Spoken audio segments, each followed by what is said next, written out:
ਤੁਹਾਡਾ ਸਵਾਗਤ ਹੈ ਪ੍ਰੋਗਰਾਮ ਸੱਚੇ ਸੱਚ ਵਿੱਚ।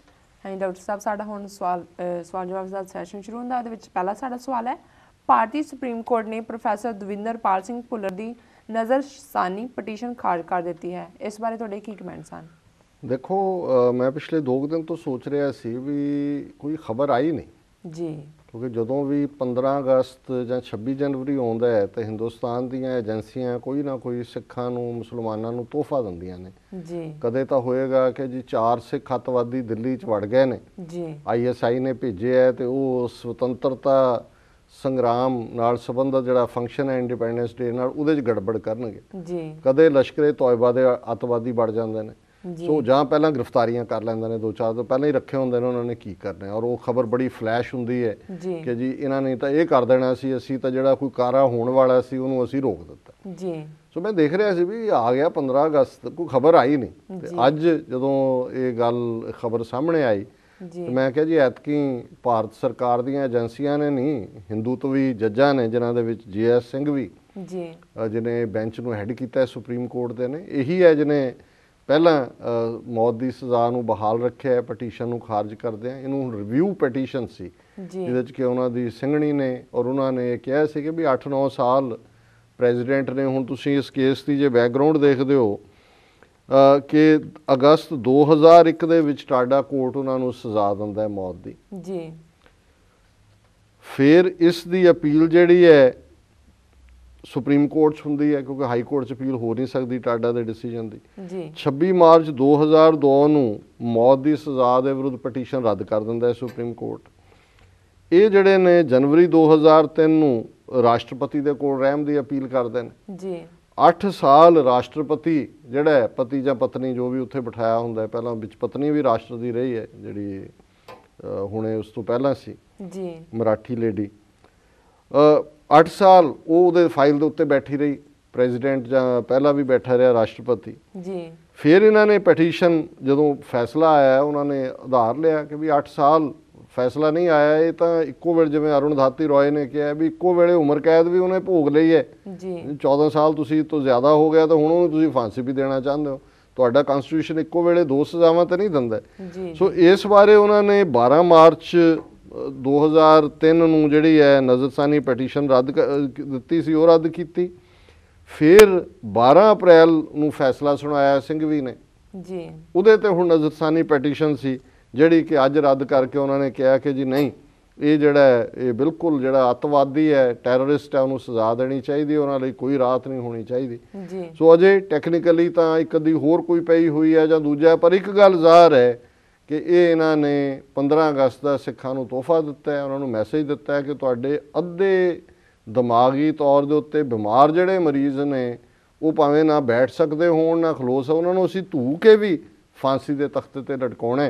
ਤੇ ਜੇ ਅਜੇ ਸਿੱਖਾਂ ਨੂੰ ਸਮਝ ਨਹੀਂ ਆਈ ਤੇ ਫਿਰ ਕਬੀਰ ਸਤਿਗੁਰ ਸਾਚਾ ਕਿਆ ਕਰੇ ਜਾਂ ਸਿੱਖਾਂ ਮੈਂ ਚੂਕ, ਗੁਰੂ ਤਾਂ ਸਮਰੱਥ ਹੈ ਲੇਕਿਨ ਜੇ ਸਿੱਖਾਂ ਨੂੰ ਸਮਝ ਨਹੀਂ ਆਏਗੀ ਕਿ ਇਹ ਸਿਸਟਮ ਸਾਡੇ ਨਾਲ ਕੀ ਕਰ ਰਿਹਾ ਔਰ ਇਹਨਾਂ ਦਾ ਅਸੀਂ ਮੰਜੀ ਠੋਕਣੀ ਹੈ ਇਹਨਾਂ ਦੀ, ਤੇ ਫਿਰ ਕੋਈ ਤਬਦੀਲੀ ਨਹੀਂ ਹੋਈ ਜੀ। ਡਾਕਟਰ ਸਾਹਿਬ, ਸਾਡਾ ਅਗਲਾ ਸਵਾਲ ਹੈ, ਮੁੰਬਈ ਵਿੱਚ ਭਾਰੀ ਧਮਾਕਿਆਂ ਤੋਂ ਬਾਅਦ ਇੱਕ ਪਣਡੁੱਬੀ ਤਬਾਹ ਹੋ ਗਈ ਜਿਸ ਵਿੱਚ 18 ਵਿਅਕਤੀਆਂ ਦੀ ਮੌਤ ਹੋ ਗਈ, ਇਸ ਬਾਰੇ ਤੁਹਾਡੇ ਕੀ ਵਿਊਜ਼ ਹਨ? ਦੇਖੋ, ਇਹ ਪਣਡੁੱਬੀ INS ਸਿੰਧੂ ਰਕਸ਼ਕ ਮੇਰਾ ਖਿਆਲ ਹੈ $2 ਬਿਲੀਅਨ ਤੋਂ ਜ਼ਿਆਦਾ ਦੀ ਰੂਸ ਦੀ ਬਣੀ ਹੋਈ, ਪੁਰਾਣੀ ਵੈਸੇ 20 ਸਾਲ ਸੀ ਪਰ ਅਜੇ 4 ਮਹੀਨੇ ਪਹਿਲਾਂ ਹੀ 300 ਕਰੋੜ ਰੁਪਈਆ ਹੋਰ ਲਾਇਆ ਰਸ਼ੀਆ ਤੋਂ। ਉਹਨੂੰ ਕਹਿੰਦੇ ਸੀ ਜੀ ਇਹ ਮਾਡਰਨਾਈਜ਼ ਹੋ ਕੇ ਆਈ ਹੈ ਜੀ ਔਰ ਇਹ 2300 ਟਨ ਇਹਦਾ ਭਾਰ, ਤੇ ਇਹਦੇ 'ਚ ਧਮਾਕੇ ਹੋਏ ਨੇ। ਔਰ ਜਿਹੜੀ ਖਬਰ ਹੈ ਉਹਨਾਂ ਦੇ ਡਿਫੈਂਸ ਮਿਨਿਸਟਰ ਨੇ ਐਂਟਨੀ ਨੇ ਕਿਹਾ ਕਿ ਜੀ ਜਿਹੜੇ 18 ਬੰਦੇ ਮਰੇ ਨੇ ਜਿਨ੍ਹਾਂ ਦੇ ਵਿੱਚ 3 ਆਫੀਸਰਸ ਨੇ। ਕੀ ਹੋਇਆ ਜੀ, ਧਮਾਕੇ ਕਿਵੇਂ ਹੋਏ ਨੇ, ਉਹਦੇ 'ਚ ਖਰਾਬੀ ਹੈ, ਕੋਈ ਤਾਰਾਂ ਬਿਜਲੀ ਦੀਆਂ ਹਿੱਲ ਗਈਆਂ, ਕੋਈ ਕੀ ਹੋਇਆ।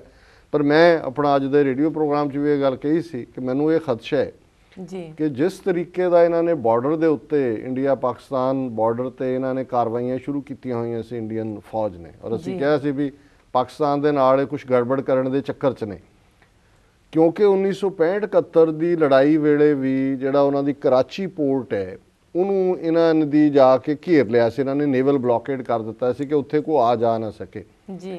ਔਰ ਹੁਣ ਵੀ ਸਾਨੂੰ ਲੱਗਦਾ ਵੀ ਇਹਨਾਂ ਨੇ ਗਰਾਊਂਡ ਤਿਆਰ ਕਰ ਲਈ ਸੀ। ਇਹ ਜਿਹੜੀ ਪਣਡੁੱਬੀ ਹੁੰਦੀ ਹੈ ਇਹਨੂੰ ਸਬਮੈਰੀਨ ਕਹਿੰਦੇ ਨੇ, ਅੱਧੇ ਪਾਣੀ ਦੇ ਵਿੱਚ ਚੱਲਦੀ ਹੈ। ਇਹਦਾ ਕੋਈ ਸਿਗਨਲ ਨਹੀਂ ਹੁੰਦਾ, ਦੂਜਿਆਂ ਨੂੰ ਪਤਾ ਨਹੀਂ ਲੱਗਦਾ, ਜਾ ਕੇ ਹਿੱਟ ਕਰਦੀ ਹੈ ਤੇ ਵਾਪਸ ਆ ਜਾਂਦੀ ਹੈ ਸੇਫ ਜੀ। ਸੋ ਮੈਨੂੰ ਇਹ ਲੱਗਦਾ ਹੈ ਵੀ ਇਹ ਜਿਹੜੇ ਐਕਸਪਲੋਸਿਵ ਵਗੈਰਾ ਇਹਦੇ 'ਚ ਭਰੇ ਹੋਏ ਸੀ, ਇਸ ਪਣਡੁੱਬੀ ਨੂੰ ਇਹਨਾਂ ਨੇ ਬੰਬਈ ਦੇ ਹੀ ਕੋਲੰਬਾ ਇਲਾਕਾ ਹੈ ਜਿਹਦੇ 'ਚ ਉਹਨੂੰ ਸਟੇਸ਼ਨ ਕੀਤਾ ਹੋਇਆ ਸੀ, ਇਹ ਫੁੱਲੀ ਲੋਡਡ ਸੀ ਵਿਦ ਐਮੂਨੀਸ਼ਨ ਜੀ। ਔਰ ਇਹ ਕੋਈ ਪਲੈਨਿੰਗ ਸੀ ਇਹਨਾਂ ਦੀ ਅਟੈਕ ਦੀ, ਸਬਮਰੀਨ ਪਾਣੀ ਦੇ ਥੱਲੇ ਜਾ ਕੇ ਪਾਕਿਸਤਾਨ ਨੇ ਕੀ ਕਰ ਲੈਣਾ ਸੀ, ਉਹਨੇ ਕੋਈ ਬਾਰਡਰ ਤੋਂ ਫੌਜ ਅੱਗੇ ਤੋਰ ਲੈਣੀ ਸੀ ਜੀ। ਸੋ ਇਹ ਜਿਹੜਾ ਇਹਨਾਂ ਦਾ ਇਹ ਕੋਈ ਮਿਸਫਾਇਰ ਹੋਇਆ ਕੰਮ, ਹੁਣ ਕਿਹਾ ਜੀ ਇਨਕੁਆਇਰੀ ਹੋਏਗੀ, ਮਹੀਨੇ 'ਚ ਆ ਜਾਏਗੀ ਰਿਪੋਰਟ, 2 ਮਹੀਨੇ 'ਚ, ਪਰ ਮੈਸੇਜ ਬੜਾ ਕਲੀਅਰ ਗਿਆ ਹੈ ਕਿ ਵੀ ਇਹ ਕਈ ਵਾਰੀ ਜਿਹੜੀ ਇਹ ਹੈ ਰੱਬ ਦੀ ਦੁਨੀਆ ਕਿ ਵੀ ਤੁਸੀਂ ਧਮਕਾ ਰਹੇ ਹੋ, ਤੁਹਾਡੀ ਪਾਰਲੀਮੈਂਟ ਨੇ ਪਾਸ ਕੀਤਾ, ਇੰਡੀਆ ਦੀ ਨੇ ਪਾਕਿਸਤਾਨ ਨੂੰ ਕੰਡੈਮ ਕੀਤਾ, ਅਸੀਂ ਸਬਕ ਸਿਖਾ ਦੇਵਾਂਗੇ, ਆਹ ਤੁਸੀਂ ਆਪਣੀ 2 ਬਿਲੀਅਨ ਦੀ ਡਾਲਰ ਦੀ ਜਿਹੜੀ ਹੈ ਉਹ ਪਣਡੁੱਬੀ ਡਬੋਈ, ਨਾਲ ਆਪਣੇ 18 ਬੰਦੇ ਡਬੋਏ, ਨਾਲੇ ਜਿਹੜਾ ਤੁਹਾਡਾ ਨਵੀਨੀਕਰਨ ਆ ਉਹ ਸਾਹਮਣੇ ਆ ਗਿਆ, ਤੇ ਨਾਲੇ ਤੁਹਾਡੀ ਕੈਪੈਸਿਟੀ ਸਾਹਮਣੇ ਆ ਗਈ। ਕੁੱਲ 16 ਪਣਡੁੱਬੀਆਂ ਨੇ ਸਾਰੇ ਉਹਨਾਂ ਦੇ ਨੇਵਲ ਫਲੋਟੀਲਾ ਦੇ ਵਿੱਚ, ਔਰ ਉਹਦੇ 'ਚੋਂ ਇੱਕ ਡੁੱਬਦੀ ਲੱਗੀ ਹੈ, ਪਾਕਿਸਤਾਨ ਬਚ ਗਿਆ, ਮੌਤ ਕਿਸੇ ਲਈ ਸ਼ਾਇਦ ਰੱਖੀ ਸੀ ਤੇ ਆਈ ਕਿਸੇ ਦੇ ਸਿਰ ਤੇ ਹੈ ਜੀ। ਡਾਕਟਰ ਸਾਹਿਬ ਤੁਹਾਡਾ ਬਹੁਤ ਬਹੁਤ ਧੰਨਵਾਦ। ਤੁਸੀਂ ਪ੍ਰੋਗਰਾਮ ਦੇ ਅੰਤ ਵਿੱਚ ਸਾਡੇ ਦਰਸ਼ਕਾਂ ਨੂੰ ਦੱਸੋ ਅੱਜ ਦਾ ਵਿਚਾਰ। ਦੇਖੋ, ਅੱਜ ਦੇ ਵਿਚਾਰ ਲਈ ਅਸੀਂ ਭਾਈ ਗੁਰਦਾਸ ਜੀ ਨੂੰ ਚੁਣਿਆ। ਹੁਣ ਇਹ ਡਾਬਰ ਆਮਲਾ ਜਾਂ ਉਸ ਦੀ ਹੋਰ ਜਿਹੜੀ ਸੋਚ ਵਾਲੇ ਨਾਰਾਜ਼ ਨਾ ਹੋ ਜਾਣ ਕੇ ਜੀ ਜਾਣ ਕੇ ਹੀ ਚੁਣਿਆ ਇਹਨਾਂ ਨੇ ਜੀ।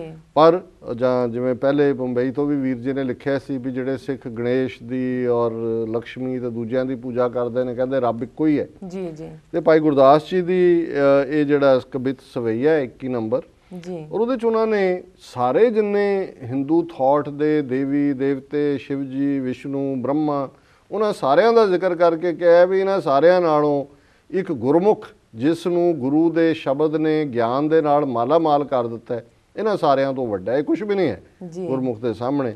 ਔਰ ਉਹਨਾਂ ਦੀ ਇਹ ਕਵਿਤ ਹੈ, ਸਿੱਧਨਾਥ ਜੋਗੀ ਜੋਗ ਧਿਆਨ ਮੈਂ ਨਾ ਆਨ ਸਕੇ, वेद पाठ कर ब्रह्मादिक न जाने है, अध्यात्म ज्ञान के न शिव सनकादिक पाए, जोग भोग मैं न इंद्रादिक पहचाने है, नाम सिमरन के सेखादिक न संख जानी, ब्रह्मचरज नार दादक हिराने है, नाना अवतार कै अपार को न पार पायो, पूर्ण ब्रह्म गुर सिख मन माने है।